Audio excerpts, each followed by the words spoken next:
Election হ'ব মানে কি হৈছে দেখা গৈছে যে আজি 2019 চনৰ পৰা আমি ৰাইজৰ লগত বুজাবুজি কৰি কোনো নতুন মাটি ইনভেষ্ট কৰা নাছিলে, কিন্তু দেখা গৈছে আজি কিছুদিনৰ পৰা কিছুমান এৰিয়াত মানুহে ব্যক্তিগত স্বাৰ্থৰ কাৰণে জংঘল কিছুমান মানুহ দখল কৰিবলৈ আৰম্ভ কৰিছে। মানুহখিনি নাগালেণ্ড, অৰুণাচল বা বিভিন্ন অসমৰ কাৰ্বি আংলং এনেকুৱা ডিষ্ট্ৰিক্টৰ পৰা আহিছে আৰু লোকেলো নহয়। গতিকে তেওঁলোকে এনেকৈ যদি যধে মধে ধ্বংস কৰে আমাৰ লোকেল মানুহখিনি স্থানীয় মানুহখিনি পানী চানী খেতি বাতিৰ অসুবিধা হ'ব। গতিকে আমি যিকেইটা নতুনকৈ বসবাস কৰিছে 19ৰ পিছত যিকেইটা নতুনকৈ মাটি ভাঙিছে তেওঁলোকক আমি ইলেকশ্যন কৰা হ'ব।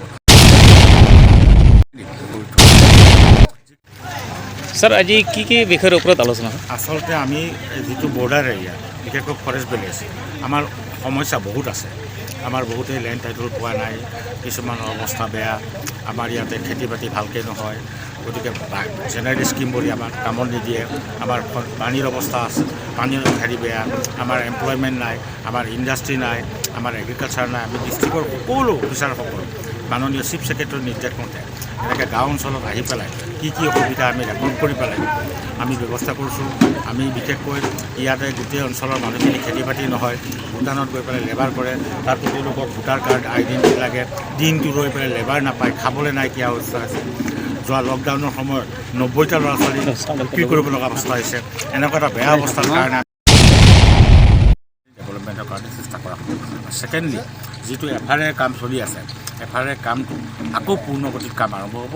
যিখিনি আগতে কৰিছিলে ভুলে শুদ্ধ কৰিছিলে সেইখিনি শুদ্ধ কৰি পেলাই আমি এই ধৰকচোন জানুৱাৰী ফেব্ৰুৱাৰীৰ ভিতৰতে আকৌ প্ৰচেছটো আৰম্ভ কৰা হ'ব। 5খন গাঁও ছাৰ্ভে হৈ গ'ল, মালিকীটা ছাৰ্ভে হৈছে, আমটেকা ছাৰ্ভে এতিয়াও হোৱা নাই, গলেমালা ছাৰ্ভে হৈ আছে, পাটাবাৰী ছাৰ্ভে হৈ আছে। যিবোৰ মানুহ যে খুমৰিঙত 36 ঘৰ নেপালী মানুহ উঠি কৰিছে, ক'ৰ পৰা আদিবাসী মানুহ উঠি কৰিছে, ক'ৰ পৰা বড়ো মানুহ উঠি কৰিছে, কেতিয়াবা পলিটিকেল গ্ৰাউণ্ডত ক'ৰ মানুহ উঠি কৰিছে, সেই গোটেইখিনি আমি বিচাৰ খোচাৰ কৰি ব্যৱস্থা কৰিছোঁ যাতে তেওঁলোকে নিজৰ ৰাইটটো পাব লাগে। 28 তাৰিখৰ পৰা ইলেকশ্যন হ'ব, এটা জাননী দিয়া হৈছে, এই সন্দৰ্ভত কি হ'ব? আচ্ছা, ইলেকশ্যন হ'ব মানে কি হৈছে দেখা গৈছে যে আজি 2019 চনৰ পৰা আমি ৰাইজৰ লগত বুজাবুজি কৰি কোনো নতুন মাটি ইনভেষ্ট কৰা নাছিলে, কিন্তু দেখা গৈছে আজি কিছুদিনৰ পৰা কিছুমান এৰিয়াত মানুহে ব্যক্তিগত স্বাৰ্থৰ কাৰণে জংঘল কিছুমান মানুহ দখল কৰিবলৈ আৰম্ভ কৰিছে। আৰু মানুহখিনি নাগালেণ্ড, অৰুণাচল বা বিভিন্ন অসমৰ কাৰ্বি আংলং এনেকুৱা ডিষ্ট্ৰিক্টৰ পৰা আহিছে আৰু লোকেলো নহয়। গতিকে তেওঁলোকে এনেকৈ যদি যধে মধে ধ্বংস কৰে আমাৰ লোকেল মানুহখিনি স্থানীয় মানুহখিনি পানী চানী খেতি বাতিৰ অসুবিধা হ'ব।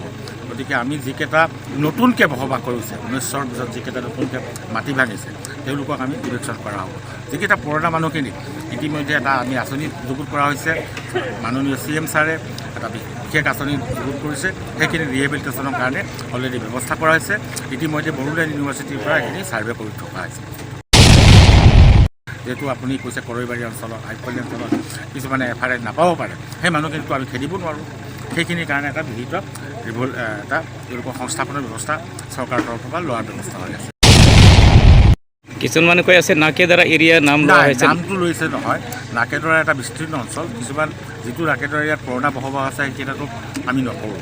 যিকেইটা নতুনকৈ কৰিছে ইতিমধ্যে গম পাইছোঁ, আদিবাসীসকলো লগ খাই পেলাই এটা জংঘল এটা নিজে সংৰক্ষণ কৰিছে, নেপালীসকলো লগ খাই জংঘলখন সংৰক্ষণ কৰিছে। এইটো আমাৰ কাৰণে ভাল ব্যৱস্থা যে জংঘল থাকিলেহে আমি পানী থাকিব, পানী থাকিলেহে খেতি হ'ব।